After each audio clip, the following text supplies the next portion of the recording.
کہ ایران جواب دے گا. پہلا ایسا ہوا کہ 2 مرتبہ ایران نے جواب نہیں دیا اور قطر، پاکستان، مصر وغیرہ نے روکا، لیکن اب ایران نے جواب دیا ہے. ایران نے امریکہ کو کہا کہ انہوں نے جنگ بندی کی خلاف ورزی کی ہے اور ایران کے اوپر بمباری کی ہے، جو میں نے آپ کو پچھلے ویلاگ میں رپورٹ کیا تھا.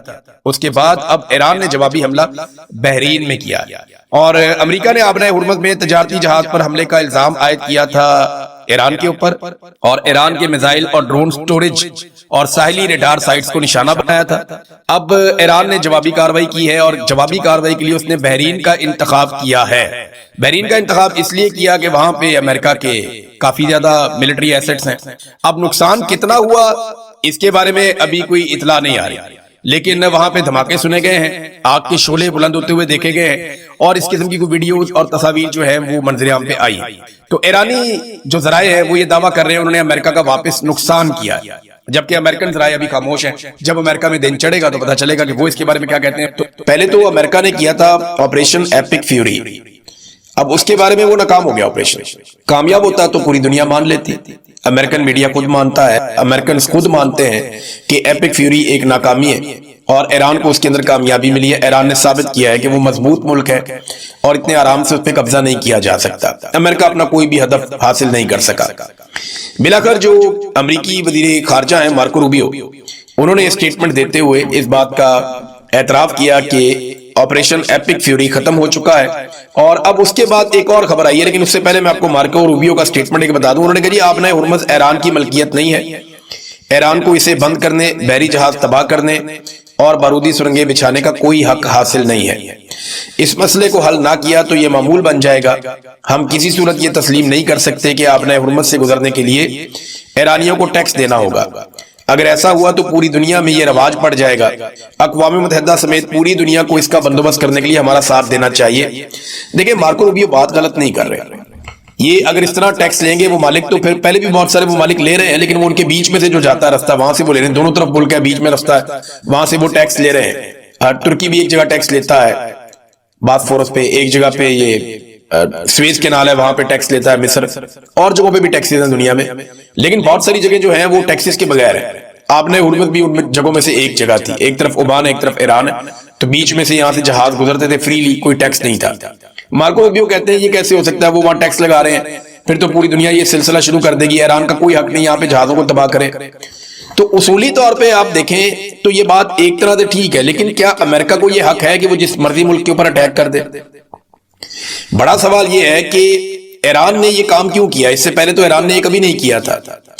ایران نے یہ کام پہلی مرتبہ کیا اور تب کیا جب ایران کی سرزمین کے اوپر امریکہ نے شدید بمباری کی. اس سے پہلے امریکہ عراق کے اوپر بدترین بمباری کر چکا ہے.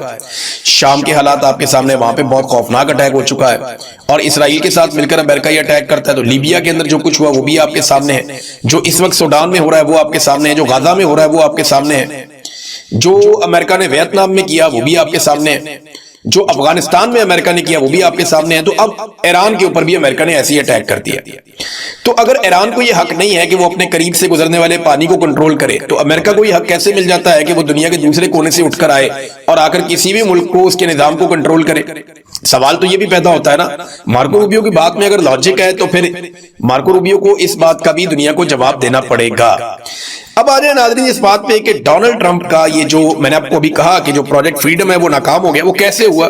24 گھنٹے میں ڈونلڈ ٹرمپ کو پتا چل گیا کہ اس سے وہ اپنے مقاصد حاصل نہیں کر پائیں گے، اور ایرانی جو ہے ان میں ابھی بھی کیپیسٹی ہے، وہ یہاں سے جہازوں کو نہیں گزرنے دیں گے.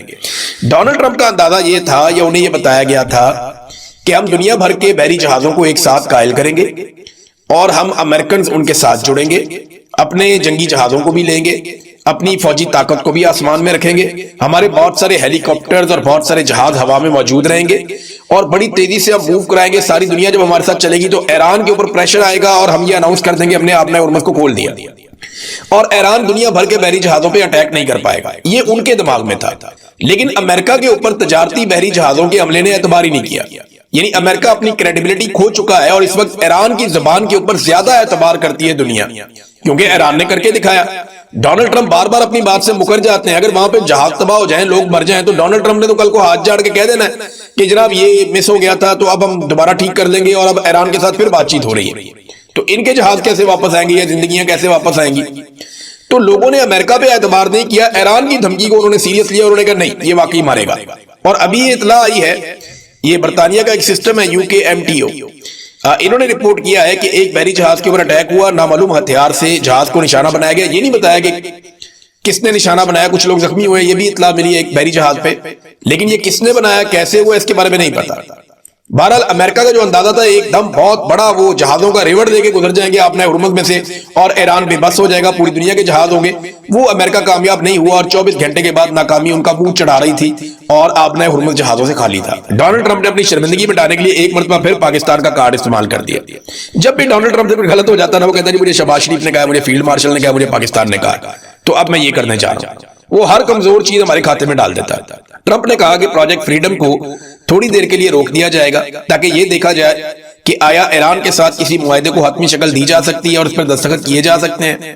پاکستان اور دیگر ممالک کی درخواست ایران کے خلاف مہم کے دوران ہمیں حاصل ہونے والی زبردست عسکری کامیابی اور اس حقیقت کے پیش نظر کہ ایران کے نمائندوں کے ساتھ ایک مکمل اور حتمی معاہدے کی جانب بڑی پیش رفت ہوئی ہے۔ وہ کہہ رہے جی ہمارا تو ایران کے ساتھ بڑی زبردست پیش رفت ہو رہی ہے، تو ہم نے باہمی طور پہ اتفاق کیا کہ اگرچہ ناکہ بندی نافذ رہے گی، جو پہلے لگی ہوئی ہے ناکہ بندی وہ ہم جاری رکھیں گے، تاہم پروجیکٹ فریڈم یہ 24 گھنٹے کے اندر ڈونلڈ ٹرمپ نے کہہ دیا آپ نے ہرمز سے جہازوں کی نقل و حرکت کو مختصر مدت کے لیے روک دیا جائے تاکہ یہ دیکھا جا سکے کہ آیا اس معاہدے کو حتمی شکل دے کر دستخط کیے جا سکتے ہیں یا نہیں۔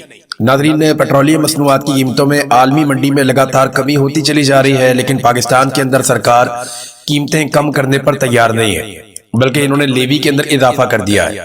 عالمی منڈی میں جو ریلیف ملا تھا، اس پہ وعدہ کیا تھا وفاقی وزراء نے کہ جیسے ہی عالمی منڈی میں پیٹرولیم مصنوعات کی قیمتیں کم ہوں گی، فوری طور پہ ریلیف عوام کو منتقل کیا جائے گا، لیکن ایسا ہوا نہیں۔ بہت سارے ایسے ٹاؤٹس ہیں، بہت سارے ایسے دانشور ہیں، صحافی اپنے آپ کو وہ لوگ کہتے ہیں۔ جب عمران خان صاحب کے دور حکومت میں پیٹرول 150 روپے لیٹر تھا تو وہ اپنے سر پہ خاک ڈال کے وہ عجیب دیوانوں کی طرح وہ خبریں دیا کرتے تھے، ایک عجیب پاگل پن کا شکار تھے۔ تتے توے کے اوپر وہ بیٹھے رہتے تھے اور ناچ ناچ کے گھنگرو توڑ لیتے تھے کہ جناب عمران خان نے یہ کر دیا، وہ کر دیا، بہت عجیب و غریب قسم کی خبریں دیتے تھے کہ جناب 150 روپے لیٹر پیٹرول عمران خان نے کر دیا، حالانکہ اس وقت عالمی منڈی میں پیٹرولیم مصنوعات کی قیمتیں $100 فی بیرل سے زیادہ تھی، تو عمران خان صاحب 150 روپے فی لیٹر دے رہے تھے، تو یہ بہت روتے پٹتے تھے، ماتم کرتے تھے، نوحے کرتے تھے۔ اور آج عالمی منڈی میں جو پیٹرولیم مصنوعات کی قیمتیں وہ لگ بھگ $70 فی بیرل کے قریب پہنچ گئی ہیں، جنگ سے پہلی والی پوزیشن سے بھی نیچے چلی گئی، لیکن یہ پاکستانیوں کو ریلیف دینے کے لیے کسی صورت بھی تیار نہیں ہے، بلکہ ان کی جیب کے اوپر لگاتار ڈاکہ ڈال رہے ہیں۔ ایک بڑی عجیب چیز میں آپ کو بتاتا ہوں، پوری دنیا میں جو جہازوں میں استعمال ہونے والا تیل ہوتا ہے وہ کافی ریفائنڈ تیل، بڑا شاندار پیٹرول ہوتا ہے جو جہازوں میں استعمال ہوتا ہے، اسے جیٹ فیول کہتے ہیں، بڑا اعلیٰ کوالٹی کا بہت شاندار تیل ہوتا ہے، جیٹ فیول اسے کہتے ہیں، کیونکہ جہاز کے انجن کے ساتھ آپ تجربہ نہیں کر سکتے نا، وہ تو کئی ہزار فٹ کی بلندی کے اوپر اڑ رہا ہوتا ہے، لہذا جیٹ فیول پوری دنیا میں ایک مہنگا فیول ہے۔ آپ امریکہ میں چلے جائیں تو آپ کو بہت مہنگا ملتا ہے، عام فیول آپ کو سستا ملتا ہے۔ یورپ میں چلے جائیں، آپ انڈیا میں دیکھ لیں، بنگلہ دیش میں دیکھ لیں، دنیا کے کسی بھی ملک کا آپ نام لیجئے تو جیٹ فیول مہنگا ہوتا ہے، عام آدمی کا فیول سستا ہوتا ہے۔ لیکن پاکستان ایک ایسا عجیب ملک ہے جہاں پہ جیٹ فیول کو بار بار سستا کیا جا رہا ہے، کیونکہ مافیاز جو ہیں وہ اب ایئر لائنز کے مالک ہیں۔ پاکستان ایئر لائن جیسے PIA آپ کہتے ہیں، اب پاکستان ایئر لائن نہیں بلکہ اب تو پرائیویٹ ایئر لائن ہے، پی سے پرائیویٹ اب آپ اسے کر لیں، تو جو پاکستان ایئر لائن ہے وہ بھی فوجی فاؤنڈیشن کو دی گئی ہے، ان کے ساتھ اور بھی دیگر پارٹنرز ہیں، اور جب سے ان کو یہ دی گئی ہے تب سے ان کے اوپر عنایتیں اور نوازشیں جاری ہیں۔ 15 سال کے ٹیکس کی چھوٹ کی بھی ایک آپ کو پتہ ہے منظوری دی جا رہی ہے، اس کے اوپر خبریں بھی آ چکی ہیں، اور اس کے علاوہ اب روزانہ کی بنیاد کے اوپر جیٹ فیول کو سستا کر دیا جاتا ہے۔ پاکستان ایک ایسا ملک ہے جہاں پہ موٹر سائیکل میں ڈالنے والا جو پیٹرول ہے وہ 1 لیٹر آپ کو ملتا ہے 300 روپے کا، جبکہ جو جیٹ فیول ہے وہ آپ کو ملتا ہے 231 روپے کا۔ اگر آپ کے پاس ایک طیارہ ہے، ایک جہاز ہے، تو آپ کو سستا فیول ملے گا، لیکن اگر آپ کے پاس ایک موٹر سائیکل ہے تو پھر آپ کو مہنگا فیول ملے گا۔ یہ ناظرین پاکستان میں صورتحال ہے۔ ابھی مزید سستا کر دیا، یعنی 7 روپے 15 پیسے کی مزید کمی کر دی ہے، جبکہ لیوی کے اندر اضافہ کر دیا موجودہ حکومت نے۔ اچھا، دعوے یہ کرتے ہیں کہ ہم نے تو عوام کو ریلیف دیا ہے، تو اس پہ قسمت خان صاحب نے بڑی اچھی ایک ریسرچ نکالی ہے۔ اوورال یہ فیکٹس ہیں جو حکومت کے اپنے اعداد و شمار ہیں۔ حکومتی اعداد و شمار بتاتے ہیں کہ جب انہوں نے پیٹرول کی قیمتیں بڑھائی تھی تو یکمشت 2 اپریل کو انہوں نے جو قیمتیں بڑھائی تھی اس میں جو اضافہ کیا ڈیزل کی قیمت میں 184 روپے 49 پیسے کا اضافہ ایک دم کر دیا تھا اور 520 روپے 35 پیسے پہ یہ ڈیزل کو لے گئے تھے. جب بڑھانی تھی تو ایسے بڑھا رہے تھے. اور جب پیٹرول کا اضافہ کیا اسی دن تو 137 روپے 24 پیسے کا اضافہ کر کے 458 روپے 41 پیسے فی لیٹر میں انہوں نے پہنچا دیا تھا. حالانکہ پوری دنیا میں کہیں ایسا نہیں ہوا تھا. اس وقت نہ یہ اضافہ روک سکتے تھے. کیسے روک سکتے تھے میں آپ کو اعداد و شمار کے ساتھ بتاتا ہوں. ہوا یہ کہ حکومت نے ایک ٹارگٹ سیٹ کیا تھا کہ ہم نے عوام سے اتنی لیوی اکٹھی کر دی ہے. کیونکہ دیکھیں پاکستان میں کاروباری زندگی چل نہیں رہا, سرمایہ کاری آ نہیں رہی, کوئی سرمایہ لانے کو تیار نہیں ہے, جو لے کر آتا ہے وہ محفوظ نہیں ہے. تو پھر آپ کو پیٹرول کے اوپر لیوی لگانی پڑتی ہے, بجلی کا یونٹ مہنگا کرنا پڑتا ہے, لوگ 1 یونٹ استعمال کریں تو 4 یونٹ کا بل دینا پڑتا ہے, آپ کو گیس مہنگی کرنی پڑتی ہے. یہ سارا کچھ میاں نواز شریف, شہباز شریف اور آصف زرداری پیپلز پارٹی اور پرویز مشرف کا کیا دھرا, جنہوں نے بڑے خوفناک قسم کے IPP پاکستان میں لگا دیے تھے. اب معاملہ یہ ہے کہ جو 12 مہینے کا ہدف تھا ان کا, جو لیوی انہوں نے اکٹھی کرنی تھی, وہ انہوں نے 1 مہینہ پہلے ہی پورا کر دیا تھا ہدف.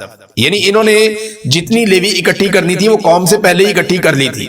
اگر یہ لوگ چاہتے تو یہ تیل سستا کر سکتے تھے اور لیوی کو صفر کر سکتے تھے, مگر انہوں نے لیوی کو صفر نہیں کیا بلکہ قوم کے اوپر بوجھ ڈال کر رکھا. ابھی اس وقت بھی جو لیوی کا بوجھ ہے وہ بہت زیادہ ہے جو قوم اٹھا رہی ہے.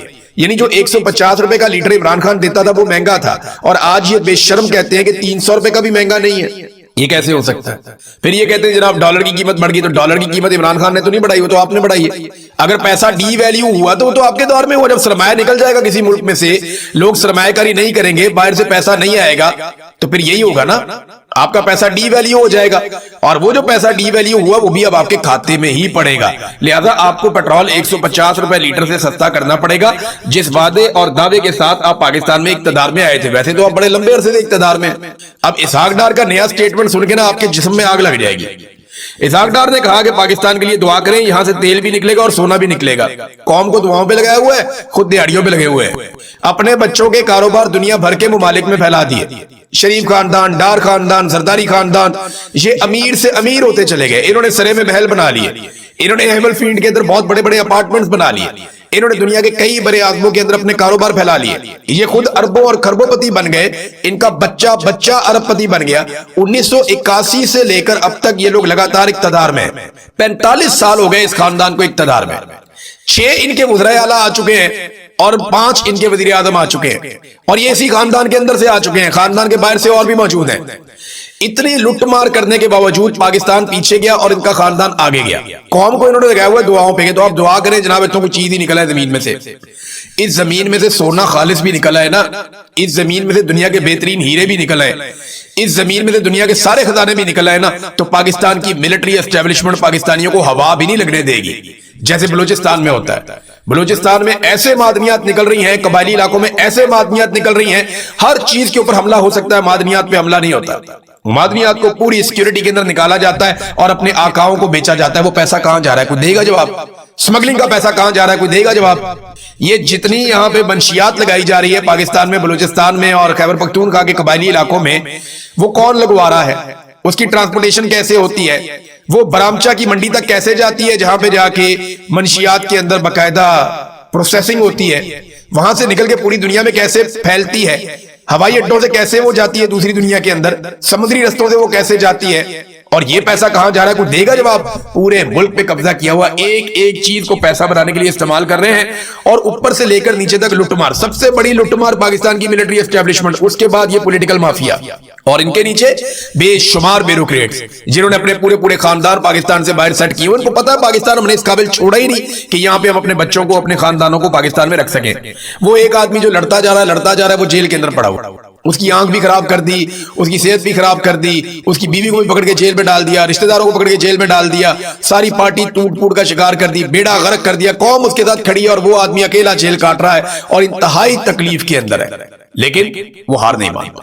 اب عمران خان کی بہن علیمہ خانم نے عدالت سے رجوع کیا اور ایک اپلیکیشن دائر کی ہے اسلام آباد ہائی کورٹ میں, اور اس میں اسلام آباد ہائی کورٹ میں انہوں نے ایک پٹیشن ڈال دی اپنے وکیل کے ذریعے سے, اور موقف اختیار کیا کہ 8 اپریل کی جو وکیل کی میٹنگ ہوئی تھی اس میں ہمیں یہ پتا چلا کہ عمران خان کو 22 گھنٹے اور بشرا بی بی کو 24 گھنٹے تک قید تنہائی میں رکھا جاتا ہے. حالانکہ کسی بھی عدالت نے اس قسم کا کوئی فیصلہ نہیں دیا، کوئی سزا عمران خان کو قید تنہائی کی نہیں دی گئی، اور اس میں جناب فریق بنایا گیا سپرنٹینڈنٹ جیل کو، آئی جی جیل خانہ جات کو، چیئرمین نیب کو، ڈی جی ایف آئی اے کو، اور پیمز کے ایم ایس کو۔